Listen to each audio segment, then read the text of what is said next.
Hi, my name is Tim Gaspar from Gaspar Insurance Services. We insure small and mid-sized businesses and handle their insurance needs. Today, I'm going to talk a little bit about general liability insurance, what exactly it is, and how much you need as a business owner. Having general liability insurance is the absolute basis of any insurance.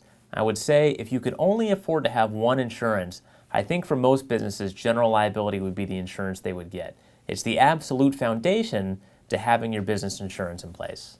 Essentially, general liability insurance is the protection that you have in the event you're responsible or your business is responsible for causing damage to a person or to property. And this can happen in a number of different ways.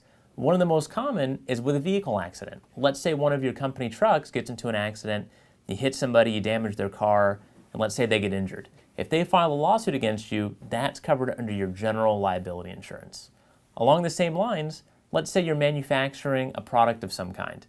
Let's say, for instance, you're a pistachio distributor. If you distribute pistachios and the people that eat them end up getting sick, let's say you get sued in a class action lawsuit for your product hurting somebody, that also falls under your general liability insurance. So as you can see, it can cover a few different scenarios that can be extremely important in protecting your business in the event a lawsuit like this occurs. Now, when it comes to how much general liability insurance you need, there's a couple things that can dictate exactly how much coverage you want to get. For most people, especially when you're first starting out in business, usually this is going to be dictated by your landlord or the vendors that you do business with. When you move into a new place, whether it be an office, a retail store, a warehouse, generally speaking, your landlord's going to ask for at least $1 million per occurrence and $2 million aggregate just to get started. And what those limits mean is that any single lawsuit or claim that you file, you're going to have $1 million worth of coverage for that single occurrence that happens. If you're unlucky enough to have 2 occurrences within a single year or more, the policy is going to cap out at the aggregate. Another key thing you want to look at when in regards to how much insurance you get is how much your vendors want you to have.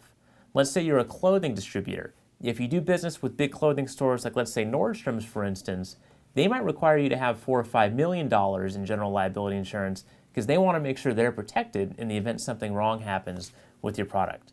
So even if you're a small business and let's say you don't have a whole lot of assets, you might have to get a lot of coverage just to make the people you do business with satisfied with the type of insurance that you have.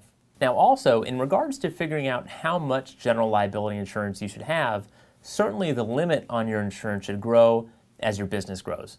I'm Tim Gaspar with Gaspar Insurance for Business.com, making sure that you have the right business insurance coverage for the right price.